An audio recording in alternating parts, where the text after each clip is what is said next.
Hello, I'm Catherine Martinez. It's summertime, so instead of a lesson on something heavy and cerebral, I thought we could celebrate the lazy days of summer and create a fun project with spiral text, circle, and text on path. A little math review as we begin. As we look at the left side of the screen, we see the mathematical equation for the Archimedean spiral starting in the origin and makes a curve with 3 rounds.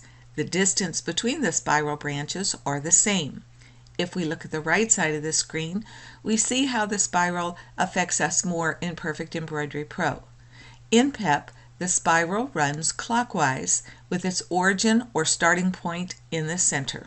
When we work with spiral text, we first put a text box on the screen. Up here, we'll use our text tool. I'll click in the screen. The font last used is the one showing.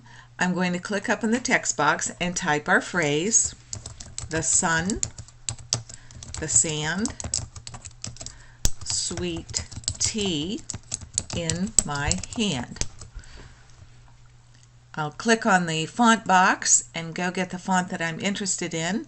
It's up towards the top. We'll be playing with the Embroidery font. A double click will put that on screen, and the text box shows here in the editing text format where we see all of our symbols and text editing capabilities. By the way, I used sweet tea in my phrase, but if you need to use margarita or glass of Chardonnay, you go right ahead. To change text into spiral, we need to have it selected, come over to our properties for text, and we're using this type. We'll use the drop-down arrow and we're choosing spiral. We go ahead and apply. And here we have the text turned into a spiral, similar to what we saw on that earlier screen. The text itself following that path equidistant from each other. We also see all of the text editing symbols that we've played with in previous videos. Remember how the 2 blue triangles allowed us to move the letters to the right or left? Anywhere in the word, I could rest on those 2 blue triangles and click and drag. From that point forward, I move the rest of the phrase. I'll go ahead and do an undo. You may notice that there are no double blue triangles at the beginning of the phrase itself, in front of the first letter T. There is a trick to that. If we come over here back into the text box and I move to the beginning of the text itself, the trick is to start your phrase with a space using the space bar. I've tapped it once. I'll go ahead and apply. And here you see the difference where we have those 2 blue triangles. What this allows me to do then is to click and drag and move the entire phrase from the beginning over around the spiral. Undo puts that back. I have a slide for us that shows you that so you can see them compared side to side. Again, in the blue, with no space at the beginning of the phrase, we are not given the double blue triangles to move the whole phrase around the spiral. If we go back and put a space at the very beginning of our phrase, then we are given the 2 blue triangles, which allows us to move the entire phrase around the spiral. Coming back into PEP, I'm going to open a file that I've already started for us. Here we'll do fonts compared. I'll turn on my 3D so we can see, and then I will zoom in just a little bit so we can talk about one row of text at a time. We need a font that is easy to read when working with spirals. That might sound elementary, but it's already going to be a challenge to read text in a spiral, so you want to make sure the letters are easily recognizable. Let's compare in this first row. All 3 of these, the red, the green, and the gold, are all using a sans serif font, which means they're straight up and down. They don't have the little extenders that you'll see on a serifed font. Clicking on the red and looking over in our font box, we see that that is the Embroidery font, the one that we started with. If we click on the green, looking over into our font box, I see that that is the Empress. Still somewhat easy to read. If we click on the gold, this is a sans serif font, but it's kids, and you can see that we are bordering now on difficulty reading the words in this spiral text. We'll scroll down a little bit and talk about script. We know that script is very pretty. This first one in orange is done in a cursive font. And you can see here where the words the, sand, sweet tea are relatively easy to read. But when we take a look at the characters or letters that are upside down in the spiral, these are not easy to read. Clicking on the brown one, this is done in Diana VS. Very pretty font, again script font, but it is becoming more difficult to read, and certainly the way the letters themselves are formed, the S's aren't as clear as perhaps some of the others. The last one that I have for script is in Isadora, one of my favorites, but we can see that for spiral text it really is not a good choice at all because the letters themselves have a tendency to slant more like an italic, and that sort of adds to the inability to recognize the letters easily. As we scroll down, we'll see two examples of text that has been typed in all caps. You may have heard me say before to be very careful when you're working with all caps.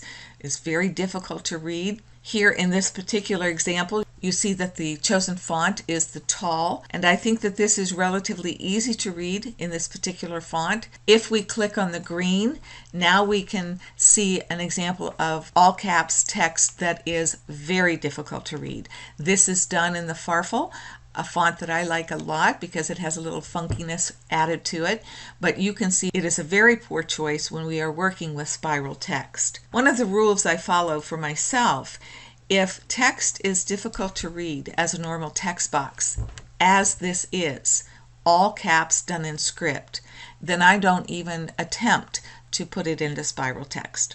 Let's return to our original spiral, and we'll take a look at some of the other symbols for editing. Just as a refresher, we did talk about the blue triangles. Remember too that you also have the black diamonds. Clicking on one of those allows us to play with individual characters. I can move them, I can size them, whatever it is I need to do there. I am going to undo and put it back in its original. But if we found a letter that was slanted a little odd on the arc, or maybe was too far or too close to the previous one, for example, if we wanted to move this I could take that and just move that over just a little bit. So yes, we have those capabilities. Again, if I click back on the text itself, I see this pink circle. We're going to play with that a little bit, understanding that that pink circle represents the starting point of our spiral. I have a file that I'm going to open to show you another point made with our spirals. We'll turn on our 3D. Here we have the original phrase, and then I've taken that phrase and added some more to it so that we have a little longer spiral. What we want to see here is that regardless of the length of the sentence, the starting point of the spiral is always in the same position. And I can show you that by zooming in just a bit here on our two spirals. I'll go ahead and select our blue one. I'm going to click on the blue, the shorter, and drag it over and drop it right onto the orange one. And we see that, yes, regardless of the length of text, that starting position is the same. Blue is selected. I hit my text edit. There is my pink circle. If I select the orange, turn on my text edit, and I see that that circle is in the same position.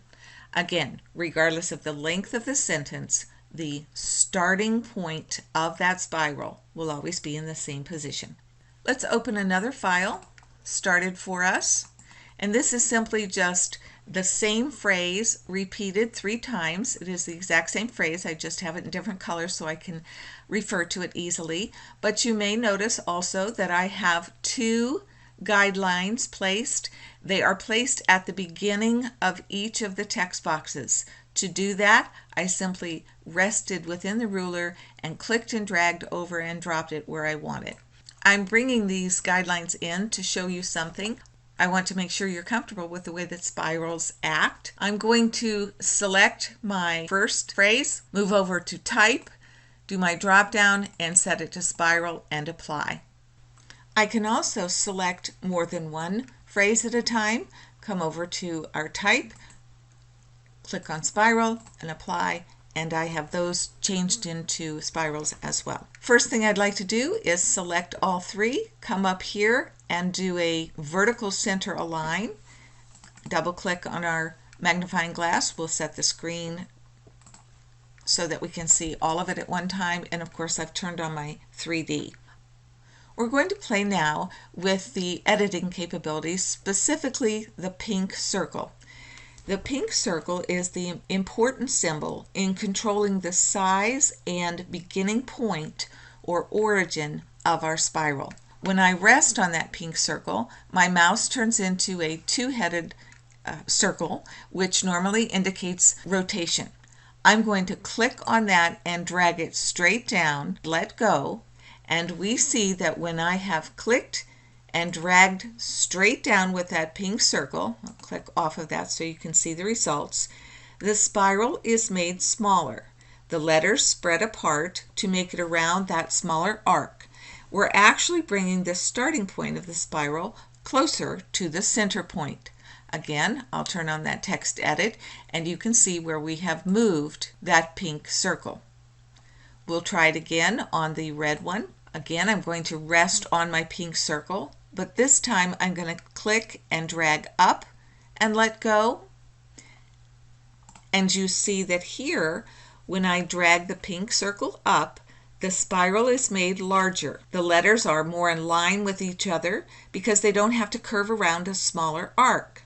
The starting point is further from that center point. We'll play again with our blue original. Let me zoom in just a little bit. And we play again with those blue triangles. Remember, we put a space to start that phrase, and that's what gave us these two blue triangles at the beginning.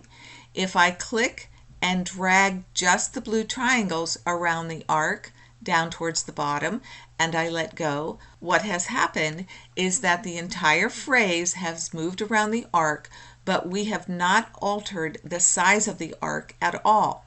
Let me back out just a bit. We made that change with the blue triangles, and here is the starting position, whereas when we moved the pink circle itself, we altered that starting position. Can you tell where this sentence or phrase now begins at a larger part of the arc, so the letters themselves are not squeezed so close together or sometimes spread apart, as you see over here in the word the? This is a little different control that we have on our text in the spiral. If we like the size of the spiral, we can simply play with some minor adjustment to where that phrase begins. Obviously, if I take that and move it even further around the arc, I no longer am starting on that beginning portion or area of the arc. I've spread that out, but you can see that the text is getting longer going around the arc itself. The longer the spiral, the less curve to the arc, the easier it is to read the words. By playing with those blue triangles, we have moved the letters around from the original point without changing the size of the spiral.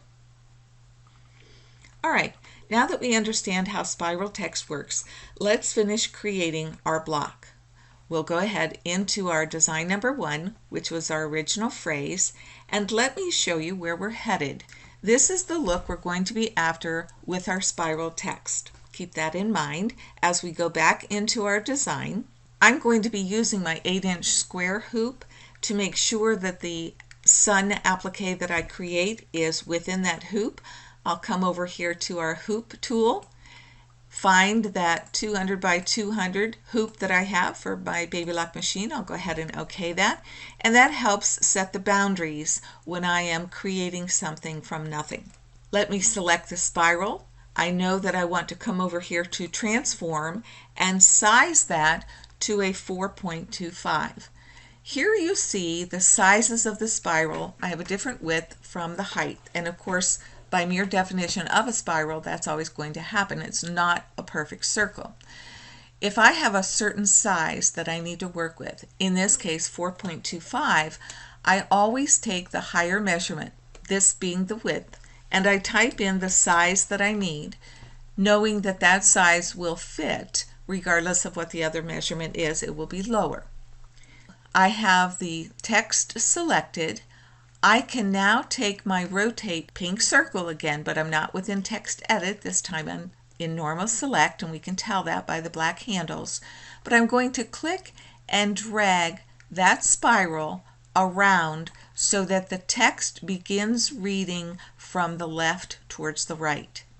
Again, I might just alter that just a hair so that I'm starting at the left. Turn on my 3D so you can read it a little easier. Now this is just a me thing. I like my spiral text to start at the left and then move around and around towards the right. Again, remember, in a clockwise direction. To me, this just makes sense because we read from left to right. You can do it the way you'd like it. If you think it should be beginning at the top, or if you like it beginning at the bottom, that certainly is up to you. The next thing we're going to do is add a circle for this center portion of the sun. I'll come up to my artwork, click on the drop down arrow. I'm going to choose ellipse, change my color to green. I'm holding down the control key while I drag my circle. That will give me a perfect circle. I'll select it, come over here and check its size. I know that I want it to be a 5-inch. These measurements are the same because it is a perfect circle, so it doesn't matter which one I pick. Go ahead and apply that 5. Come up on my ruler, right click, choose the center origin.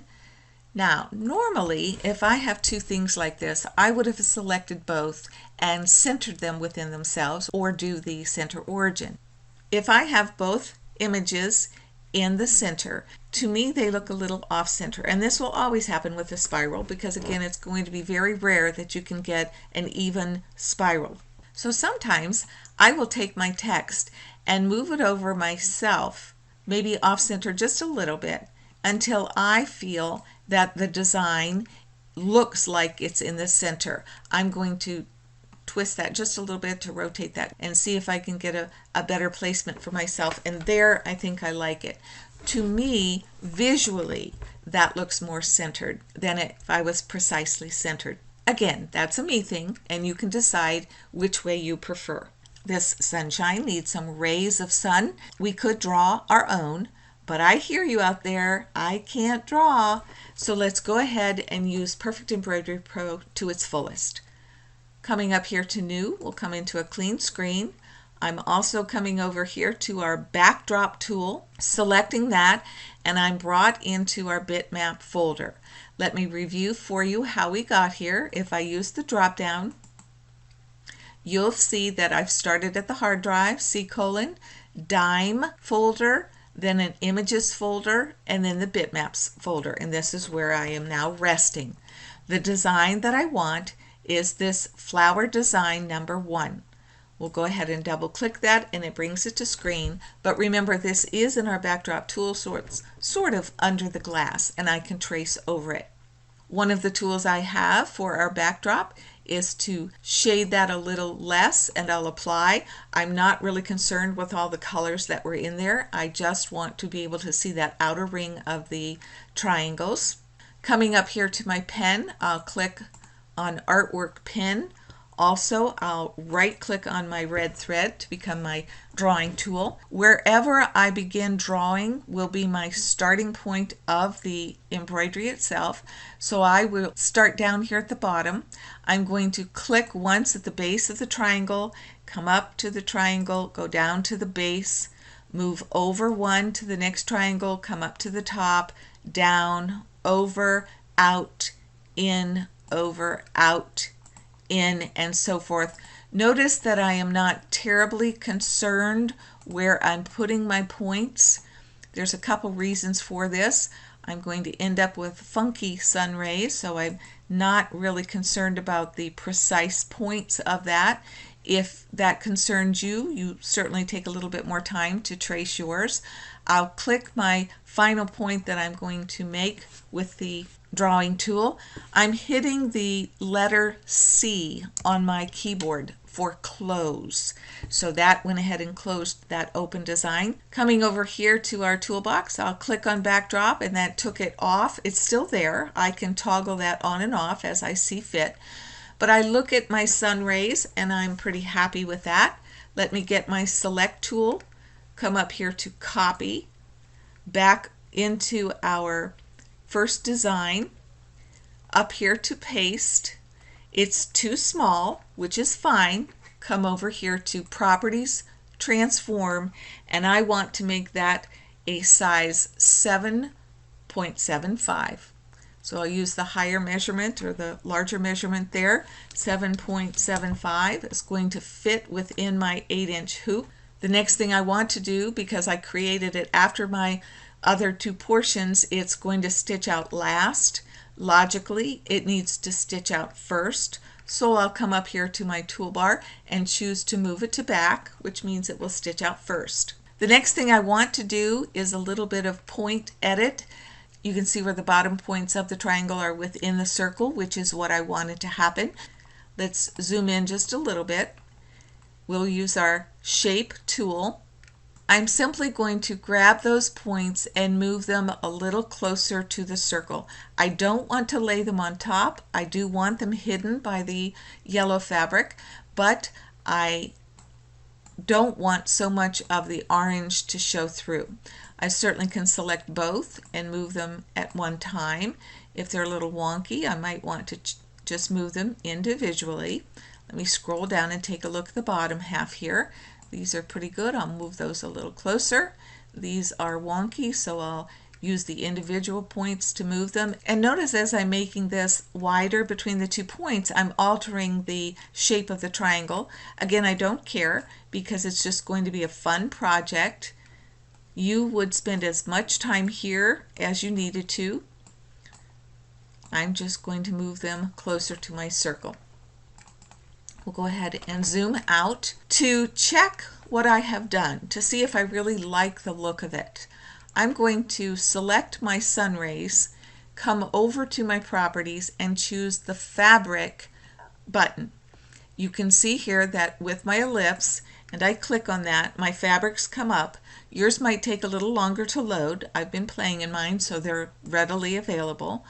I'll double click on the orange and there are my sun rays, which of course also fills in the center. If you like this look, you don't even have to do that center yellow circle.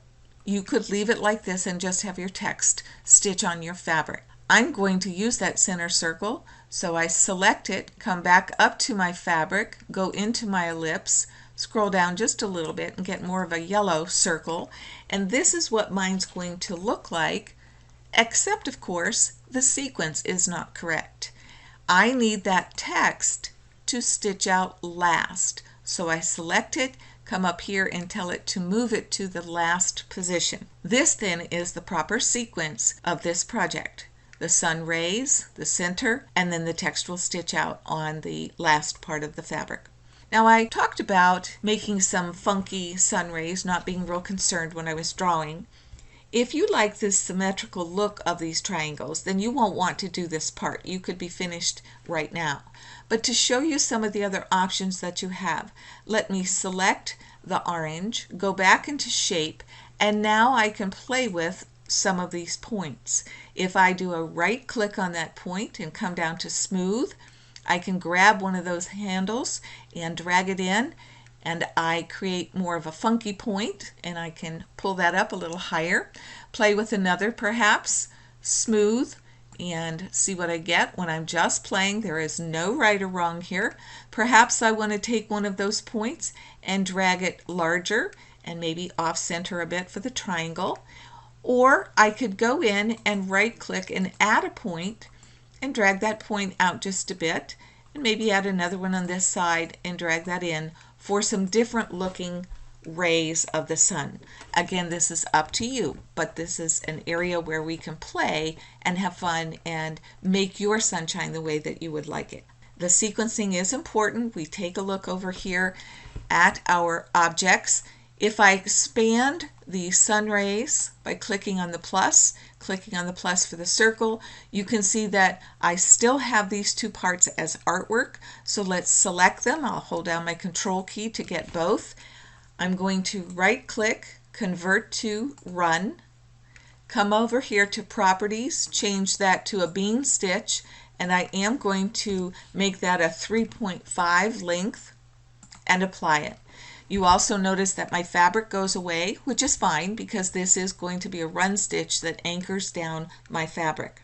I did not convert this project to a true applique because I do want it to be raw edge. I like that look, very much like the fiber that results from that. But if you wanted to make yours traditional, then instead of turning it to a run, you would do your right click, convert to applique, and there you have the traditional 3 parts of your applique: your placement line, your tack down line, and of course your satin edging. You certainly could do that to the sun rays. You could do a combination of the raw edge for the sun rays and traditional applique, satin stitch for the center, whatever it is that you would like to do. If you are going to treat this as a true applique, you're going to have to play around with the points. Let me zoom in here so you understand what I'm saying. If I was going to make this red an applique as well, I'll do the right click, convert that to applique.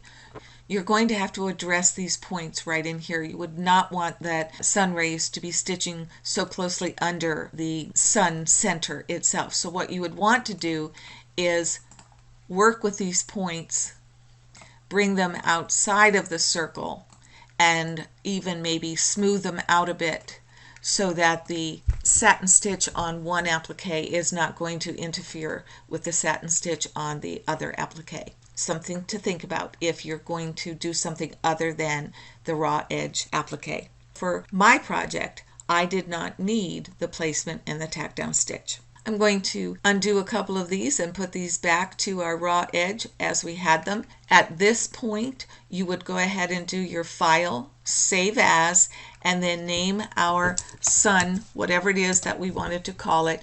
You have saved it as a C2S. You can tell right here down at the tab itself will give us the file name. And then to finish that procedure, you would do your file, save as, choose your proper machine format. In my case, it would be a PES file, and I would save that. Now I would be ready to stitch out that portion.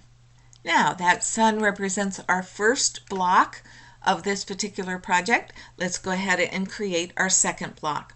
We'll come into a new screen, and we'll begin by making the design line for this second block. We're coming over here to Library down at the bottom. Scroll down until I see the Perfect Embroidery Pro free designs. A right click in the display portion and I choose Show Contents. That will bring me into the folder holding the free designs that come with PEP. As a reminder, where I am, starting on the hard drive, into the dime folder, Designs, Perfect Embroidery Pro free designs. The one that I want is close to the bottom, so I'll go ahead and scroll down, and here it is. Hit the beach. It is number 83546. I'll double click that to bring it to screen, and I'm going to select, oops, let me try that again, get a little lower on my square, and click and drag up to select just the flip-flops. I'll do a copy, new, paste. And do you see here that I have this little bit of cling on right there that I want to get rid of?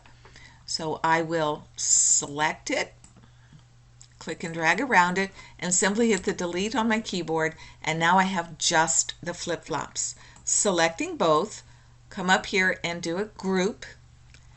I'll come over back to my sequence portion.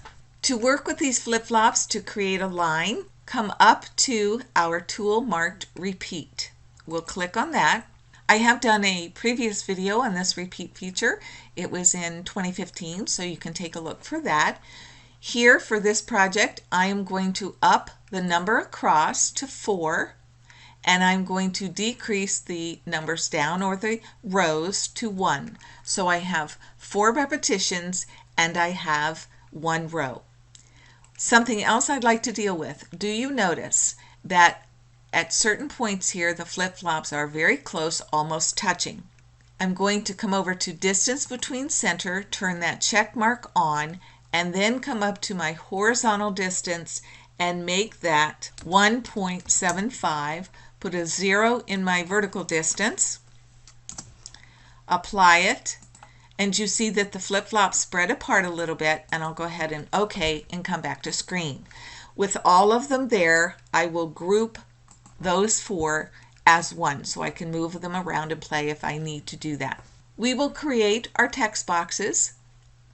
The first box, the phrase is going to be some of the best memories.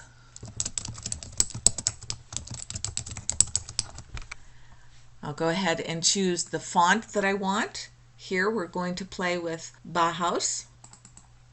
Having double-clicked, it brings the text to screen. I am going to select it with the Select key and grab a diagonal black handle and drag so that that phrase is fitting over the length of the flip-flops. By dragging the diagonal handle, not only did I change the width of the text box, but also the height. I'll drag that down just a little bit here. Some of the other things that I'd like to change come into the density and drop that down to 3 and apply. That's the first portion of my phrase. I have a second portion. So instead of creating a brand new text box and having to do all of those changes to the properties, I'm simply going to copy, paste, change that second one to a red, drag it down and position it, and then it's very easy for me to go back into the text box up here and type in the remainder of the phrase. And that is are made in flip-flops. And I'll go ahead and apply. And once again, it was easy for me just to copy paste the original text box with all of those changes in it and simply change the words. I'll select all 3 items, come up here to my horizontal center align, click on that, and then I will go ahead and do a center align. And here are my 3 portions of our second block. There are 2 ways to create text on path. I'll show you both. We'll start with the lower text. We come up here to artwork, use our drop down and grab our pen, and we simply are going to draw our path. I'll try to follow the ups and downs of the flip-flop line, clicking and then moving, and holding down my control key will allow my points to be curved. So I'll just put a couple in there where I think that they might be fun. A right click will end that line. I can use my shape tool and alter any of those points as I'd like. Again, taking my select tool and selecting both my artwork path, holding my control key down and selecting the red text, I'm going to do a right click. Whenever you have a piece of artwork and a text box selected at the same time, you are going to see this option, text on path. I'll go ahead and select it, and you'll see that my text has adhered pretty much to the path that I have drawn, but it definitely needs a little bit of tweaking. To get to the path itself, I'm going to do a right click and ask to edit the baseline. Now I see my points, and I can move this to be a little longer line if I'd like. I can do a right click and add a point. I'm going to move that up and move this down just a little bit so I have a little bit more of a hump, and maybe move that a bit, make it smooth with a right click. In order to have my changes adhere to the text, what you need to do is to click on a letter itself, and we see the changes made there. Also, I'm in text edit mode, so if I felt the need to expand or change any of these portions of my text, I can do so. This seems a little congested right here with the word flip, so I'll grab those 2 headed triangles and move that over just a little bit. That might have been just a bit too far, and maybe move the IP over just a hair. Again, maybe play with that L just a little bit, and we can play with those individual characters as we think necessary. If I wanted to make that E a little closer, I can just move an individual character. Again, I'm going to click on the text, and those changes are made. Then I'll go ahead and get my select tool so that I can click and drag that whole phrase up, still on my path, but I can do my other editing as well. Click on that rotate button and maybe move it just a little bit, and I see a bit more of the dip at the start and the end. Method number 2 is to select the text box, come over here to the properties, use the drop down, and one of our options is path. I'll click on path and click on apply. You don't see a drastic change, but if I come over here to my text edit, I can do a right click, choose to edit the baseline. I have 1 point showing there. I'll go ahead and right click to add a point at this position, maybe move this one over a bit, and then do a right click and add another point and bring an arc. One of the other things you'll notice a lot when you do this path this way is you have a bit of extension onto the end. So I'm simply going to bring that in and smooth that out just a bit. Scrolling over so we can see. Again, we are not going to hit the apply key, but rather I click on any one of those characters and my text adheres to that path. I can select it and now treat it as its own text box. Once again, I'm going to select all of those and come up here to do a horizontal center, back off just a little bit so we can see what we have for our second block, and I think that looks cute. So at this point, we would do our file save as, give it a name as our C2S file, and then repeat that procedure to save in a machine format. Let's talk a bit about the stitching process of this particular block. We see those flip-flops. We have repetition of each of those flip-flops. I'm going to select that group and copy it, bring it over to a new screen so I can talk about just the flip-flops with the other things not being in the way. Here we have them. They are grouped. First, I'll come up and ungroup them. And now you see the expansion of each of those sets of flip-flops. They're going to repeat the colors for each set. Remember, there are 4 sets there. With them ungrouped, they are going to stitch out each individual color by itself. So let me do a slow redraw and I'll drag across the screen and you'll see that it does one gold and then the green and the pink, and then one gold, the green and the pink, and the black outline, and so forth. And it continues to do each of those sets of flip-flops as one. On your machine, you're going to have a number of thread changes. So you may be tempted to do a resequence by color, coming under Edit, coming down to Resequence by Color, and Apply. And the difference here is you've seen all of the gold together, all of the green, all of the pink, and so forth. So when we go to stitch out, we are doing all of the gold across our fabric, comes back and does all the green across our fabric, all the pink, and then filling in with the highlight, and then finally the black outlines of all of those areas. I would guard against doing that resequence by color. What happens when it stitches like this? Take a look again. I have a lot of movement from left to right. It goes back left to right, goes back left to right, and it does that for each of those 5 colors. What happens is we run the risk of having a registration issue, meaning those black lines on those small areas of the flip-flops might be off just a bit. I chose not to do a resequence by color. In other words, let me do an undo. And I have many thread changes in those sets, but what happened, I was dead on with my registration outlines. I had no issues whatsoever because I did not add that additional pull on the fabric by going back and forth from left to right, from left to right, from left to right. Whereas we have that wonderful resequence by color, you have to think logically. Sometimes it is not to your benefit to do that. Let's see how that project was put together. Here we have the finished project. Our sunshine is on the top with our spiral text, and then we have our text on path at the bottom with our flip-flops. I do have the sunshine mounted on an 8-inch square wrapped canvas. And then this black rectangle at the bottom is simply a black rectangle where I had a backing stitched around the outside, left it opening for turn, and then did that. And then I had some fun braided ribbon that I attached the floating black rectangle, which is flat. It has no batting in it, and I simply glued it to the back of my wrapped canvas. That gave a little bit more dimension to my project. If you notice this embroidered button in the center, I'll come back to that.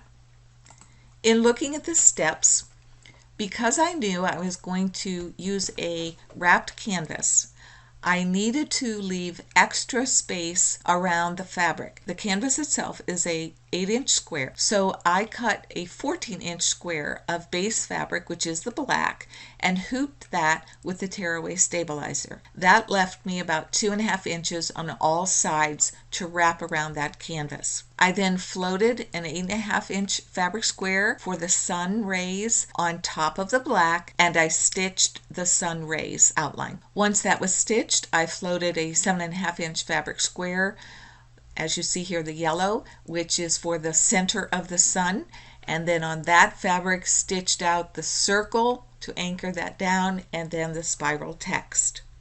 Here you see that I've trimmed the excess applique fabric away, not quite 1/4 inch away from the stitching. This is what I do. I use a raw edge applique often, and if you cut too close to the stitching, you simply don't see the stitching at all. And I normally want that to show, therefore I use that almost 1/4 inch away from the stitching. I took a chenille brush and then frayed all of those fabric edges to get that roughed up sun look. To finish it, I laid the completed sun design face down on my table and centered the 8-inch canvas face down onto the sun, centered both of them, brought the excess fabric to the back of the canvas and stapled it, and then again you see that optional button. For the lower portion, the flip-flop design, I created a finished rectangle that was 8 inches wide to match the canvas, and then I have about a 1 inch above and below each of the text on path, and then used a fun braided ribbon to finish that off. All I did here with the ribbon is stitch across in this portion, this area right in here, in black thread to adhere my rectangle to my ribbon. I have a knot tied at each end, and once again I simply glued that ribbon to the back of the canvas.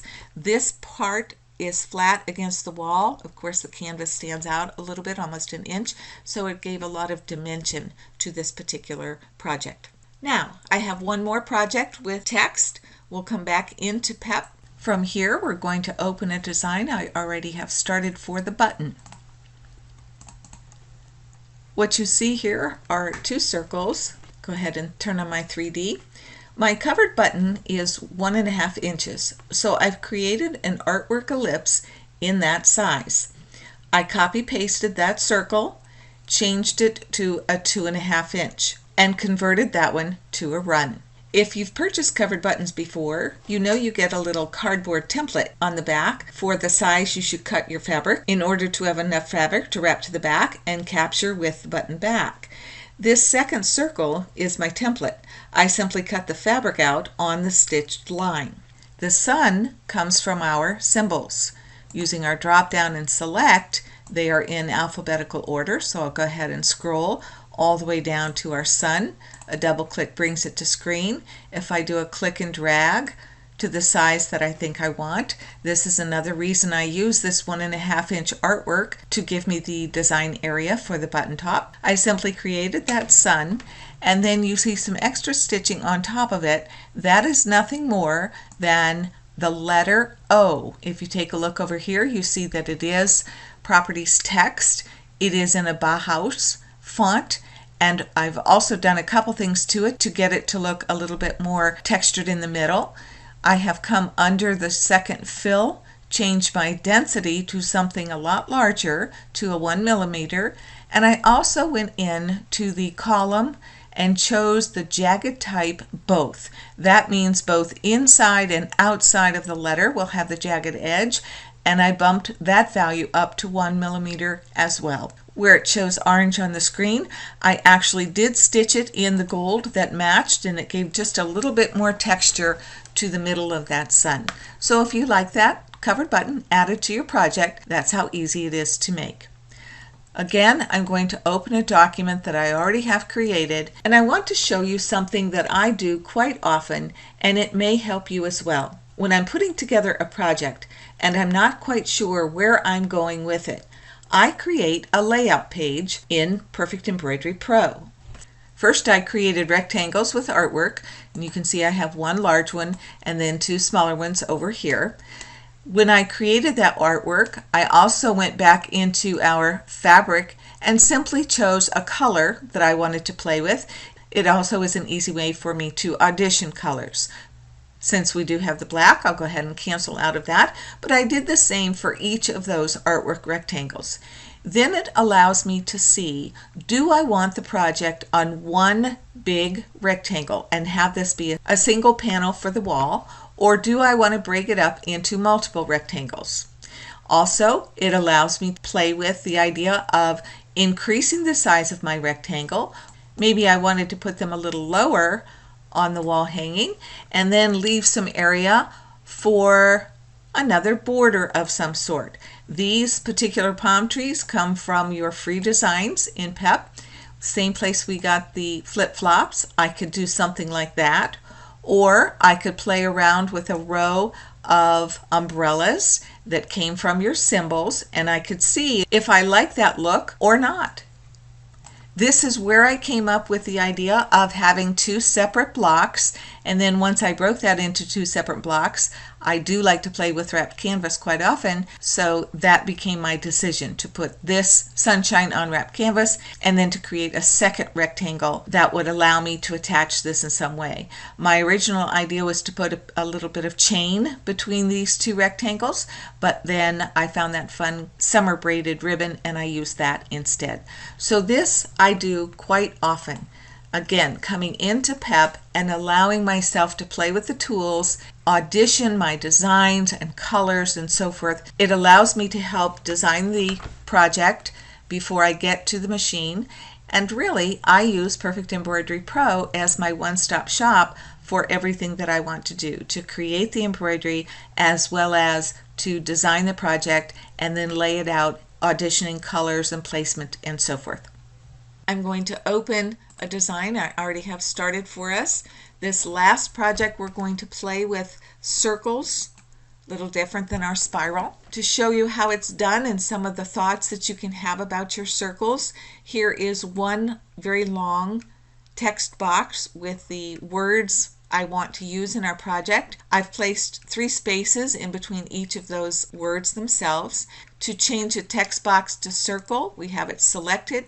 Come over to our properties, use our drop-down arrow for type. This time we're going to choose circle. I'll go ahead and apply that.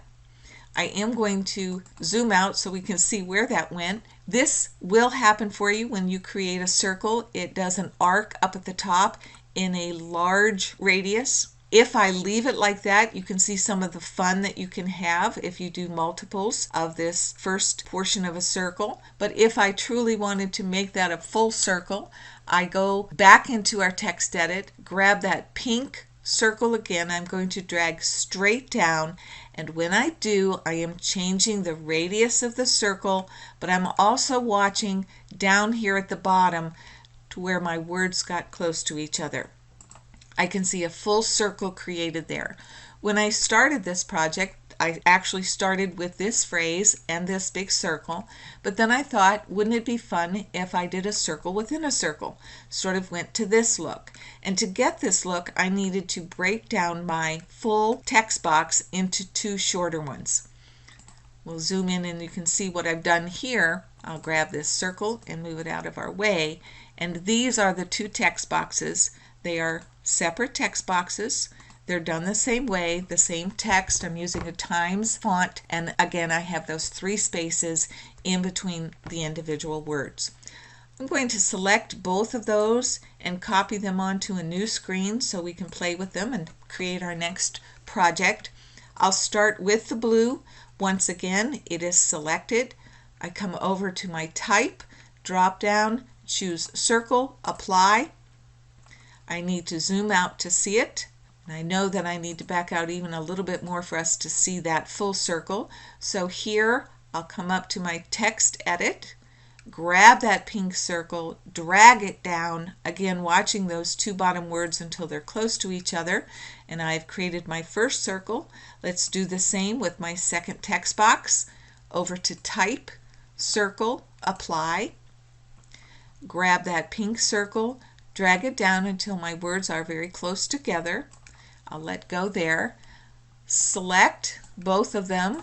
I'm going to center them and then right-click Center Origin. And now we see both of our circles. We could stop there, but there's a couple of edits that I'd like to do. First of all, let's go ahead and select our blue. Turn on my 3D here.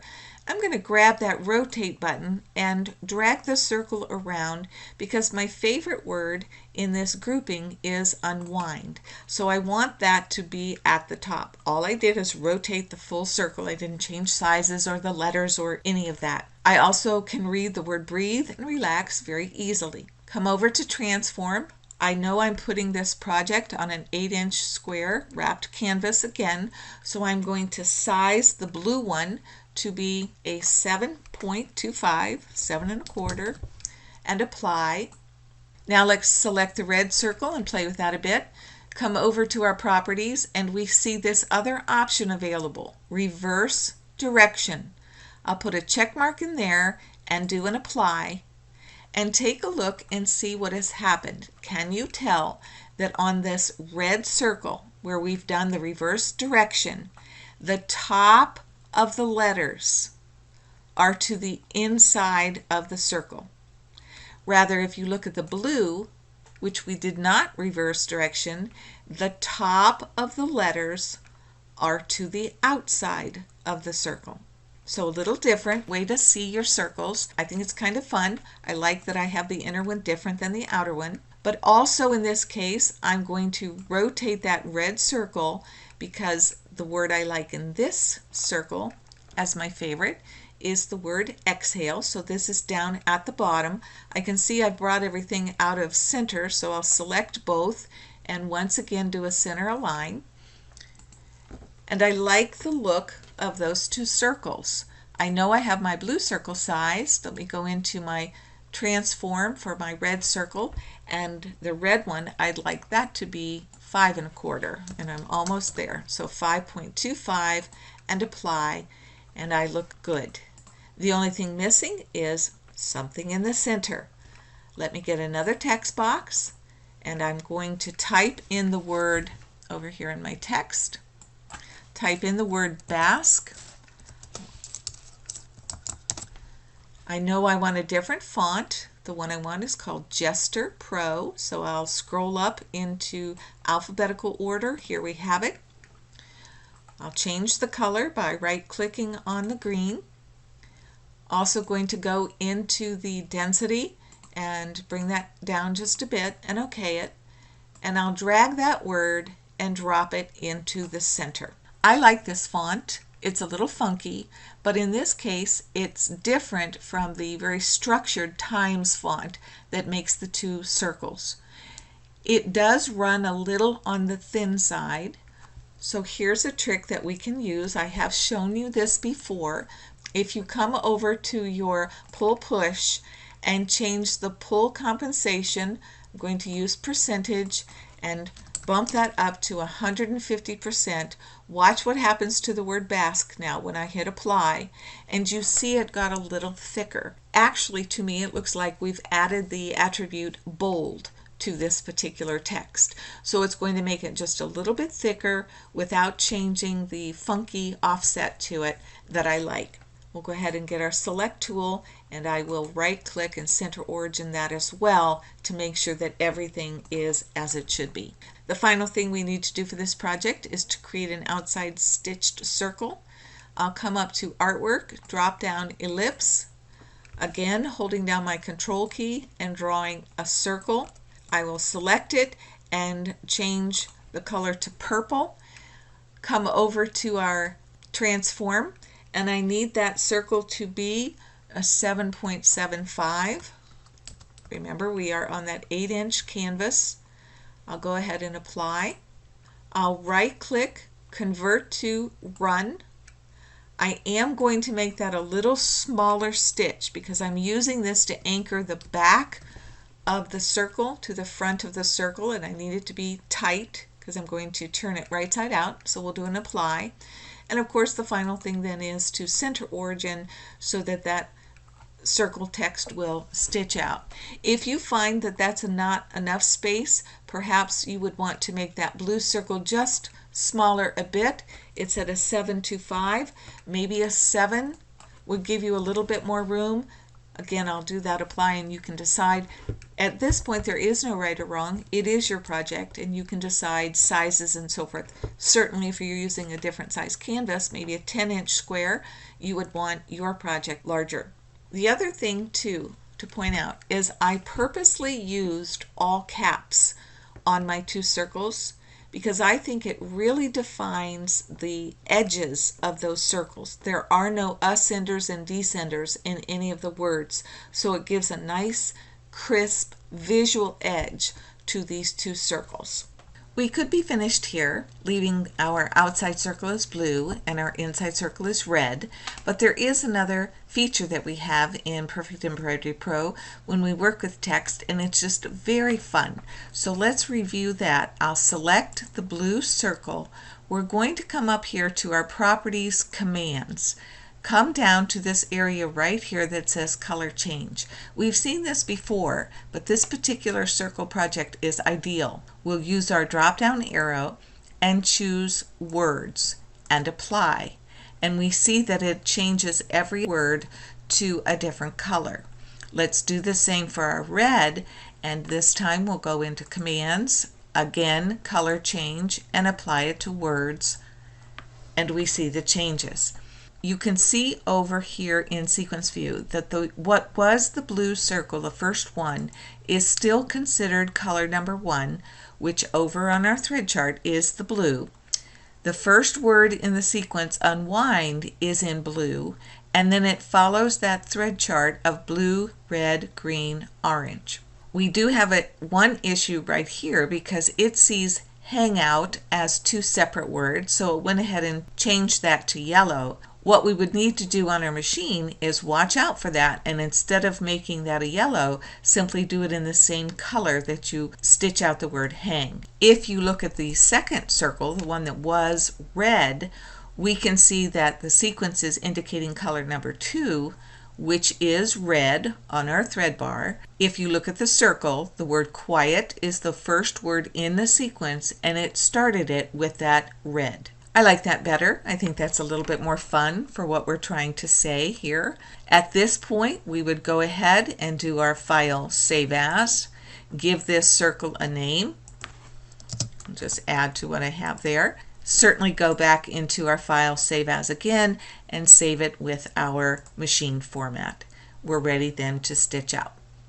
Here is our finished project. To begin, we simply hoop up our base fabric. In this case it was white for me, and you're going to stitch out all of your words, the two circles and the center text. You'll then float an 8.5-inch square of matching fabric over the embroidery. Again, this is if you have an 8-inch canvas. You see that that embroidery is showing through that upper piece of backing fabric. You'll then stitch the last circle that we put in, and you can see it here done in gray thread. By doing this, we've made it easy for us to turn our circle right side out and to have a very smooth, even edge around those circles. I took a soluble marker and drew a large X on the backing fabric. When you take it out of the hoop, you're going to lift up the backing fabric and very carefully make a snip just in the backing fabric, and then cut that slit on your marked X. You'll also want to trim the excess away from your stitching, about 1/8 of an inch away. By doing that, leaving so little, we really don't even have to go back and clip those edges for our circle. Turn the circle right side out through the slit X that you've done. It does help if you have some kind of turning tool like the one I have shown here. You'll press your circle, and you now have a freestanding circle, but more importantly one with a very even edge, almost a perfect circle. to finish, I took that circle and hot glued it to a white 8-inch canvas on point, as you can see here. I found some fun braid in my stash and again used that hot glue gun, ran a very small bead of hot glue on the edge, both on the fabric and the canvas, and pressed down that ribbon. The ribbon was such that it frayed very nicely, so I left extra and then glued a little jewelry finding there and put that extra braiding to make a faux tassel. Now you have 2 fun projects. Again, if you are not new to my work, you know I have confessed many times that I am a word nerd. I love to play with text, and these text types, circle text, spiral text, text on path, they just call my name. So have fun with these blocks. Make your projects as you would like, and it's summertime, so be sure to follow the messages on our wall art. Thanks for being with me in this video. Enjoy the rest of your summer.